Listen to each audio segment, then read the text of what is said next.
Welcome back to the Practical Spirituality Podcast. We are so excited to have you on this journey with us, where we explore all elements of mind, body, emotions, and soul through the lens of everyday life. Hello, Kim. Hello, Gareth. How are you doing this morning? I am doing well. How about yourself? I'm actually pretty excited about this topic. Okay, I think it's going to be an interesting topic. For this week's episode, we'll be talking about learning to love. Learning to unlearn what we thought love was so we could actually learn what true love is. Exactly, or at least try to learn what true love is present day. Yes. And the reason why I think it's such an interesting topic, I think it's something we've taken for granted in our understanding, and yet it is so different for every single person. And there's very few occasions in life where we've been asked to take a step back and actually understand the different layers, the different approaches, the different experiences, and how, depending on the circumstance and the person, how love is a very different combination of emotions that can appear in any of us.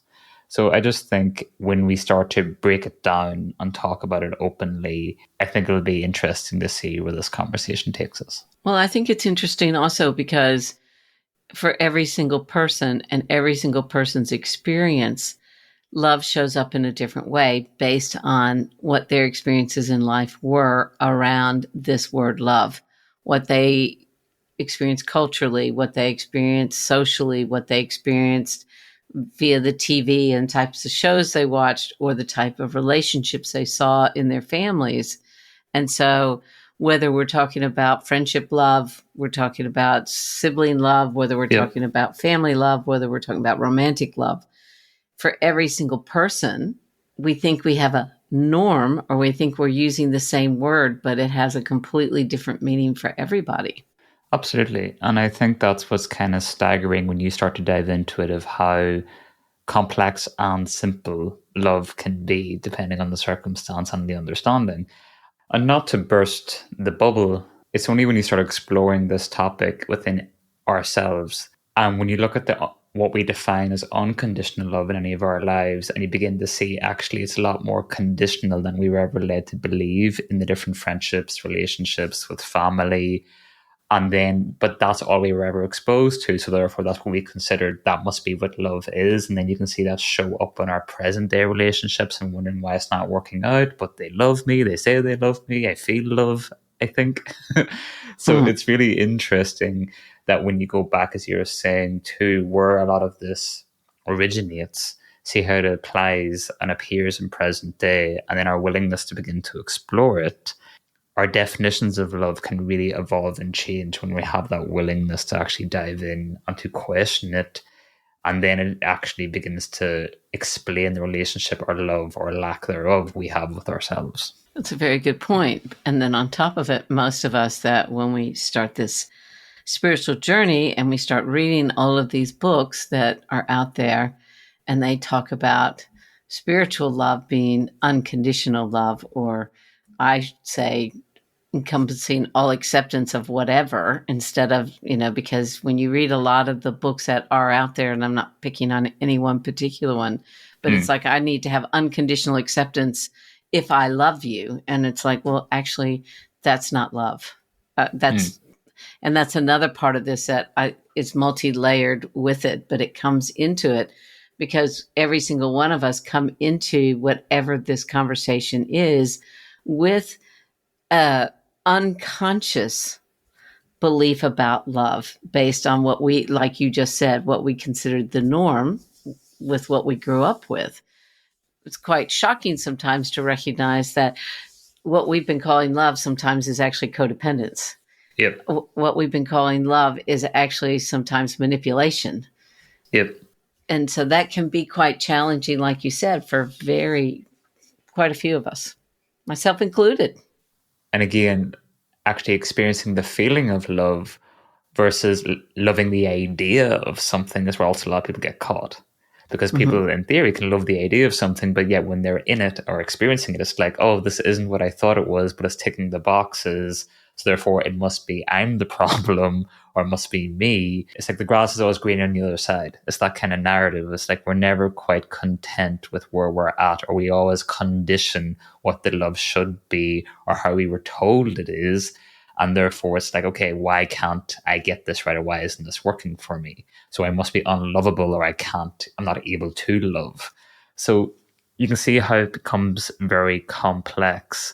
And then we just, in order to try to experience that love that we've been taught so much, we just repeat what we've been exposed to, or the relationship our parents had, or what we saw on television or on TV or on the internet. You can see how that leads to a lot of complications in our day-to-day lives that we have to unravel, especially after decades of running those narratives.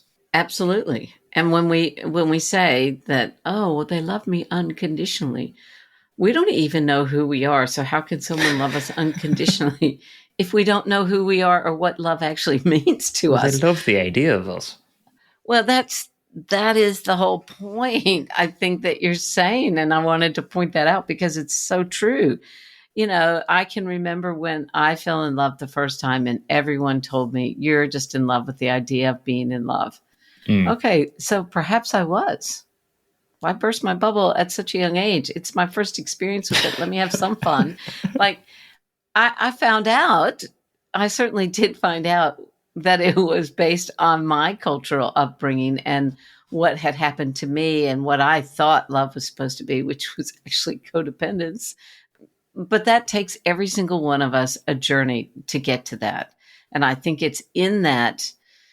I think the big joke on all of us is we are born. We think that we're born to parents who love us, but of course that comes with the conditions. And Mm. in order for us to live out our contract, so to say, we have to be unloved in order to learn how to love ourselves again. And so everything that we have learned that we think is love actually is just another one of those trick questions that we have to go in and unravel so we can figure out what it really is. That's my personal opinion, and I think that's a bit cynical, but it's the truth. Yeah, sounds easy, sounds simple, sounds like a really fun topic to dive into. I know that a lot of people won't want to agree with that, but if you really think about it, like when I woke up to the fact that what I thought love was really codependence, it shattered my world. It's like a sibling to people's relationship with spirituality. It's like we love the idea of it, we're sold on the idea of it, but we actually use it as a form of escapism away from a lot of our realities or traumatic experiences that we don't know how to process, talk about, feel. And love is the escapism. It's like if I fall in love, then everything goes away. As you said, I'm in a bubble. It's amazing. Nothing can hurt us. Nothing can touch us. And that's why you see with people that they can be in relationship after relationship after relationship because they're in search for this goal at the end of the Idea rainbow, or this idea that they've been sold that if I just find that right person, then we'll be in this bubble. that they'll complete me. Exactly. But this is why that's not every single person, of course. That's not everyone's experience throughout life. But it's just interesting of when you start to break down where do those foundations for any individual person of their definitions and exposure to love and then how that runs in their day-to-day lives is always fascinating because, as you were saying at the start, the way in which you love your parents versus your sibling versus your partner versus your dog versus your career, it's all love. But when you actually lay them out individually, it couldn't be more different. Exactly. Yes. So how does one define if we're bursting the idea of what we thought love was, regardless of what that is for each person? How does somebody actually define love? Well, I'll let you take the lead. I'm very curious what your definition of love is. I knew you would say that. And so I'm just going to put a prerequisite out here that, I'm still a work in progress. So I might not actually have the best definition. But I think the closest I can come to it is because I'm a parent Mm. and I have had children. And so I don't know if I know what unconditional love is because even though when that child was first presented to me, it was so wondrous and it was so amazing. And I knew that there was this overwhelming sensation. there are plenty of times in my parenting that I haven't necessarily liked that little individual or their behavior, but that I would go to any length to work through what was going Hmm. on in that moment. And so I think it's an action word as much as it is a feeling word. So I think there is a feeling associated when I love somebody, but I can't just have the feeling and think that's enough. I think that there's a certain amount of action that has to go into that. And then a recognition that even though I am putting up the action, I might not get the result that I want, and I'm still going to have the feeling. No, I think that's actually beautifully put, because I think you've said it in a simple way, but you're covering the complexities in which it can change depending on the person and circumstance. I think for me, it goes back to actually something you said earlier at the start. Starting this journey of actually questioning things internally, it's quite evident that how can you love someone else when they don't know themselves and you don't know yourself? So Mm-hmm. therefore, it goes back to your exposures, what you've been through, your definitions. Like anything, yes, love can be those emotions that we experience depending on the circumstances. Emotions come and go. It's not a feeling that's constantly there 24/7. So Right. therefore, it's that then after that, once if we've dealt with the emotional part of it, then there's a mental and logical association with what we consider when we love something. Because it's like, oh, I love my partner, until you find out they cheated on you, how that went out the door very quickly. So that love Yep. was conditional. It was Mm-hmm. unconditional until it wasn't. Right. Right. Right. And there's a logical association of, yeah, no, I have a boundary there. If that's broken, then that's out the door. That's out the window. So my point is that it's only when you actually start to go through each of those micro examples in all of our lives and look at it from an emotional perspective, look at it from a logical and mental perspective, that we can understand how much love changes and evolves throughout the decades in any of our lives and depending on the person. But I think prior to doing this work, for me, it was those simple basics of having that dream, that association, that bubble. But then I realized that it's all valid, because that is the human experience. It is all love and it is all a part of makes us who we are.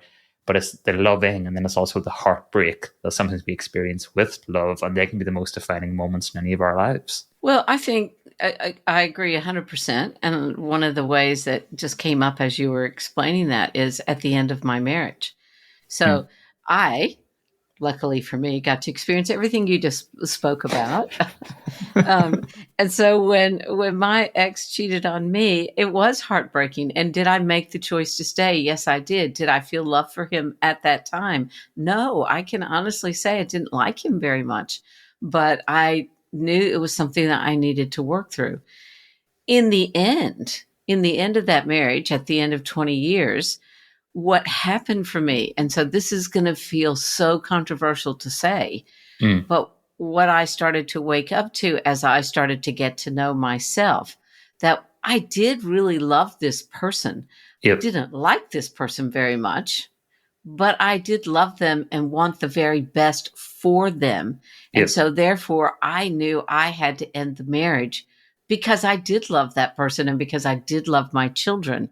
And while that sounds so controversial, I felt like, I know it sounds cliche that, I wanted the best for him, but I also could see how it was destroying me and destroying him for us to stay in this thing called marriage that Yep. wasn't working at that time.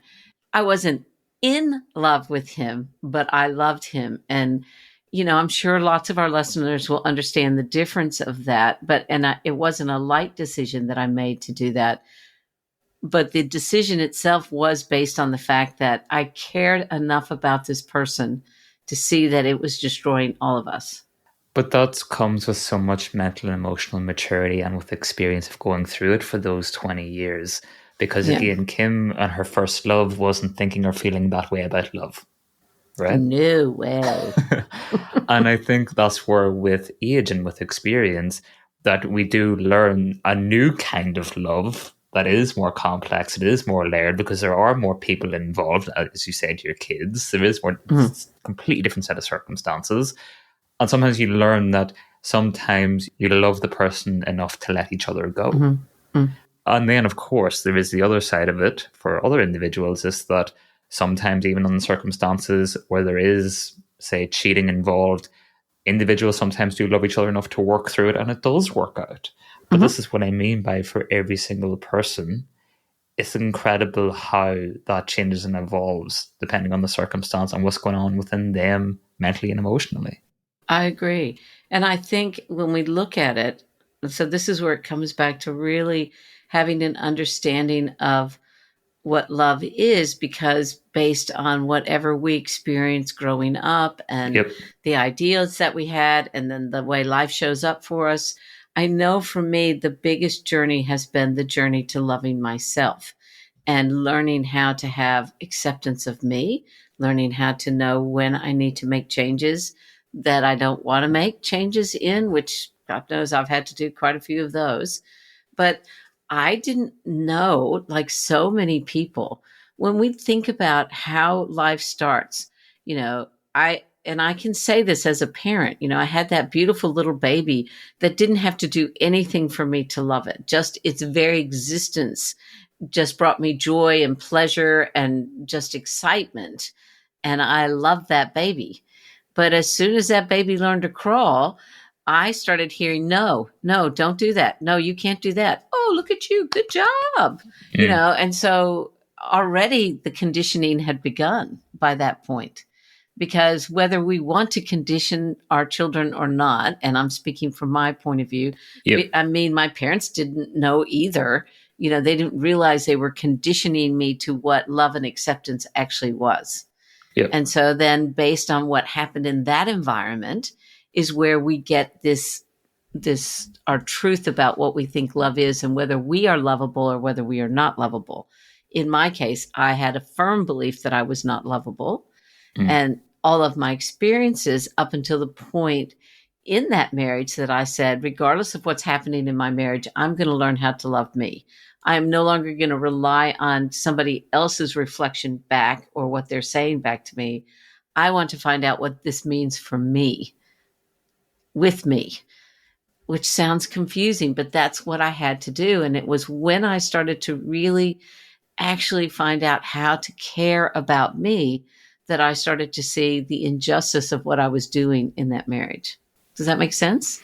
No, it makes a lot of sense. And I think it's good just to actually dive in to those foundations of self-love and the journey that takes us on, being on the spiritual journey, meaning starting to question in different ways and want to explore. Because I think regardless of what experience we've been exposed to, what individuals we've been exposed to, it always goes back to actually showing us way more about ourselves than it ever did the other person.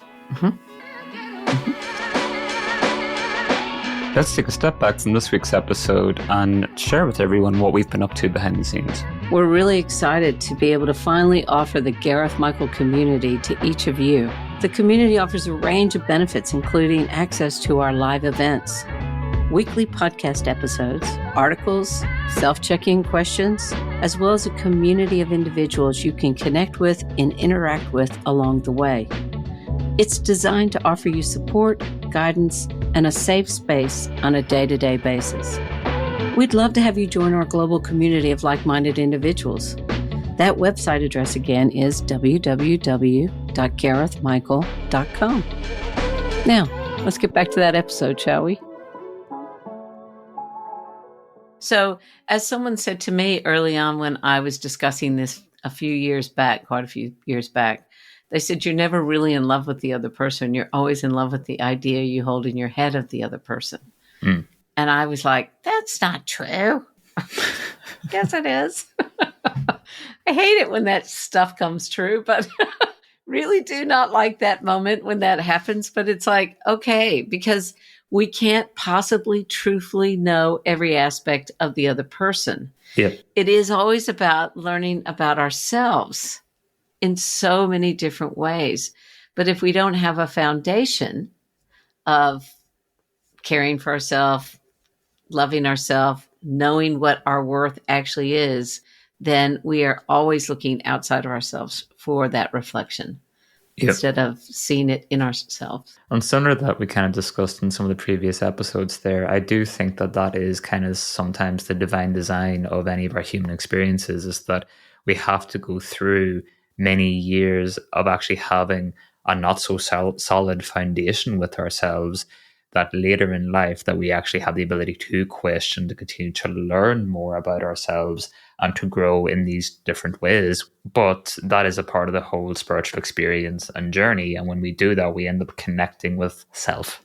Mm-hmm. And it's not for the lighthearted sometimes, because, it's great to say I want to have the self-worth. It's really complicated to go in and understand the ins and outs of why I don't feel that I'm worth more or not. And it's that in itself is such a big journey. Well, I don't think it's a choice, as we both know. No, it's not. As you said many a time, we're often brought on this journey kicking and screaming, and we find Yes. ourselves reading certain books, listening to certain podcasts, talking to certain individuals, because life hasn't given us any other options. We've used all the other options of avoidance that we did have access to, and now we no longer have that option to. So therefore, the only way we can move forward is by going inwards. And by Mm-hmm. going inwards, it gives us a slight understanding of what's going on outwards also. So Right.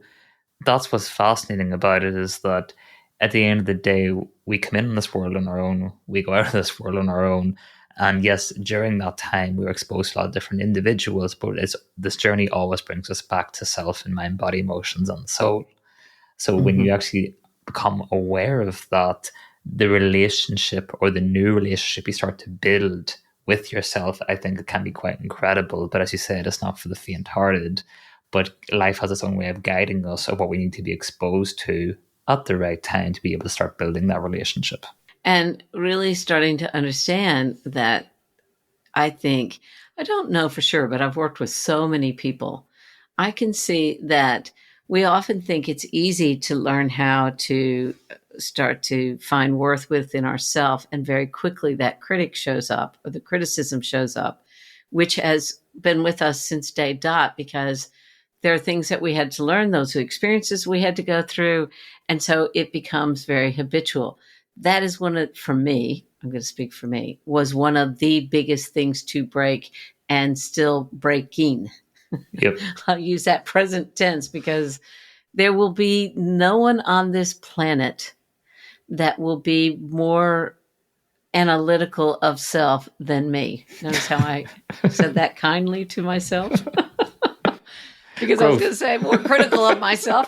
But the truth is, I do, once I started this journey and I started to understand it was an inside job, I don't go in there to criticize myself, but the pattern, the habit of criticizing myself has been there for so long that Yep. that's usually the first thing that happens. And to then try and bring compassion into that and go, okay, instead of beating myself up, that like, did that work when your dad used to beat you? No. So how about you don't beat you? Yep. Becomes the thing. So that is what I think most people find challenging, and why they want to give up. Yep. Because it feels too challenging, and the rush of someone else in those beginning moments of any relationship where it feels good and everybody's got their best face on and someone's paying attention to us, that feels far easier than dealing with that criticism or trying to find worth within ourselves. That's why a lot of people go, oh, I'll just go out here and grab it from out here, because Yep. it's easier. For a period of time. Yes. Yes. That's true. It is a journey, and that is why along the way, sometimes we often mention this on these episodes, is that we do need support from time to time to help us build those skill sets, be able to have that self-worth, to understand that inner critic, and to give us examples in different ways we can begin to show ourselves self-compassion in daily micro tasks, because it's not always a big gesture that is needed. Mm-hmm. It's actually doing in the mini ways and doing our best to be consistent in that is the quickest way we can actually build a more loving relationship with self and continue to question why our definitions of love are appearing in the way they are. Because again, our subconscious or conscious mind, it's not going to open up and give us those answers unless it's in a safe and loving environment to be able to give us that information to be able to work with, then to apply to ourselves and to the people Mm-hmm. around us. Mm-hmm. Mm-hmm. At the beginning of my journey, because there was so much self-criticism, there was pretty much self-hatred. Hmm. And so when I realized it was an inside job and I had to figure out how to go within, when, well, like I really didn't want to do that. One of the first things I started to do was, as you guys have heard me say, trying to train my brain to stay here instead of in the narrative all the time. So we can call that the racing thoughts, the obsessive thoughts, the constantly being focused on what everybody else is doing, the comparison. All of that is part of, okay, wait, that's out there. I need to come in here, stop that. And when in the process of stopping that, one of the things that I personally did was, because I never heard people, I was always in that protective mode. When people would try and speak to me, as they were speaking, I would be calculating whatever it was I was supposed to be saying in response so that they didn't leave or they didn't start a Yep. fight or whatever it was. So I made the decision that I had to listen to every single word that anybody ever said to me as if my life depended on it, because they might say the one thing that will click inside of me that would stop that litany of self-hatred that I had running at that time. But in listening to others, what happened is it gave enough space in the criticism for me to actually hear the parts of me that were wounded, that needed attention, that prior to that, I didn't really even know were there because I just wanted to annihilate all of that. Yep. Does that make sense? Yep. And so for me, that was part of it. Is we say learning to listen and have empathy with self. I didn't know how to do that. So I started listening and having empathy for others, which allowed me to have that empathy for myself.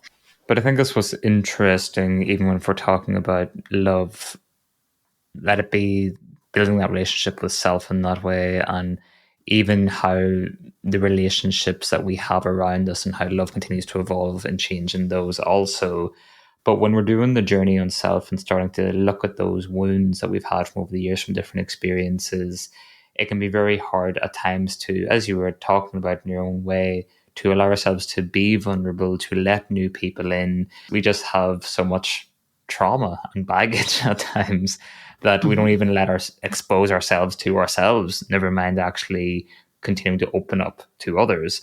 So Mm-hmm. I think before being even really able to connect with other people present day and moving forward, we do have to go back sometimes and understand the journey we still have to do to heal ourselves. That is a loving gesture within itself. So we need to, a lot of people in the industry say, we need to find ways to move past our hurt and find forgiveness in a lot of different ways. I have a strong opinion on that, as we've talked about in previous episodes.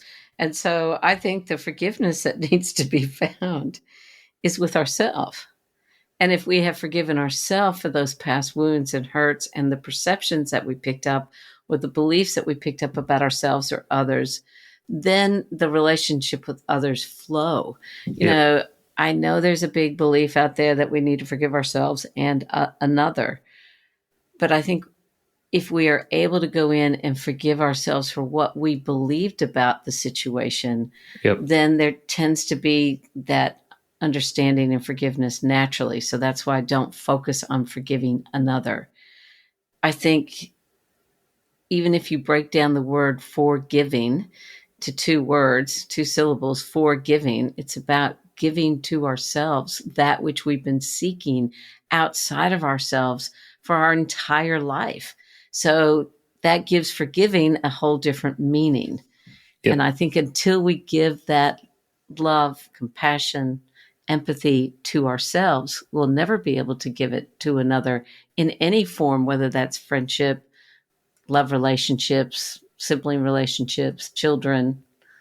I think it's one of those things that we're constantly building on, but it's in doing that that we can then turn around and give it to someone else. I think this is a topic I would call a food for thought topic, I agree. because it's not something that you can necessarily get wrong. And we're all on the same journey of discovering, uncovering, rewriting our understandings about love in any of our lives. And it's only when you have these kind of open discussions that it makes you actually just self-reflect on your own individual journey with love and the ways it has been conditional, unconditional, the ways in which you experience it in mind, body, emotion, soul. It's just such a fascinating topic because I think it's very easy to oversimplify it at times and say, oh, love's just an emotion and you experience it in very set circumstances. Whereas actually, it's so beautiful in its complexity that I just want to have this conversation because I don't think we give it enough credit at times or give it enough time to explore it within ourselves.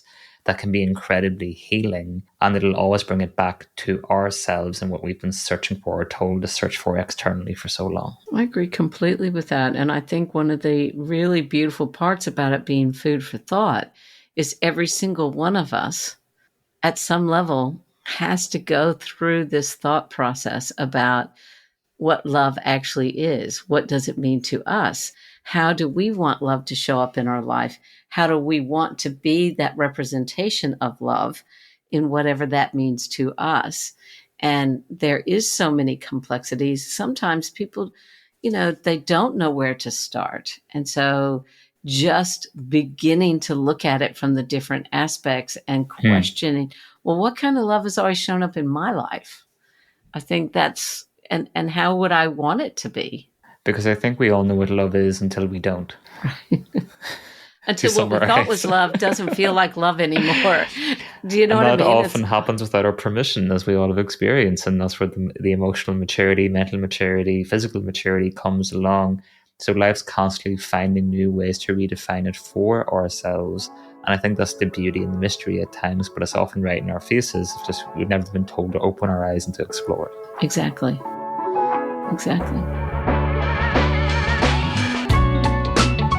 Thanks so much for listening. If you enjoyed this episode, then you might want to check out our online community. We built it to offer you the comfort of having a supportive community by your side, no matter where life takes you. Connect with like-minded individuals through our app. Navigate each step of the journey together with us. By joining our Gareth Michael community, here are a few of the things you're going to get. You'll get exclusive real-time access to live recording and events, advance access to each new episode, the opportunity to ask questions directly of Gareth and I, input into what topics we cover in the show, access to exclusive content not available anywhere else. To learn more about our community, please go to www.garethmichael.com. Thanks again, and I hope you guys are having a lovely week.